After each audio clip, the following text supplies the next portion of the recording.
At this year's ASCO 2022 meeting, I will be presenting the long-term results of a phase 2 Crenolanib plus 7+3 chemotherapy for newly diagnosed patients with FLT3 mutant acute myeloid leukemia.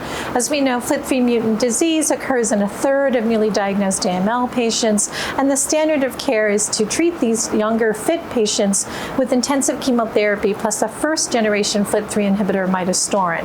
In this phase 2 study, we employed Crenolanib, which is a pan-FLT3 inhibitor with a high potency and specificity for FLT3 mutant disease. It inhibits both FLT3 ITD and TKD.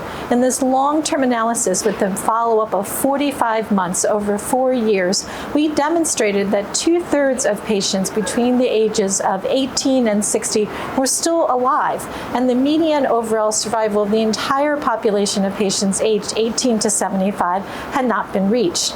The overall response rate for all patients was 89%, and of the 11 of 44 patients who relapsed, none of them who had received protocol-compliant therapy had any evidence of FLT3 mutant disease at the time of relapse. We also know that the cumulative incidence of relapse in younger patients younger than 60 years of age was approximately 14% after transplant and 12% in the absence of transplant, which suggests again the possibility that patients with FLT3 mutant disease treated with the very potent FLT3 inhibitor may not all need to have transplant for long-term survival.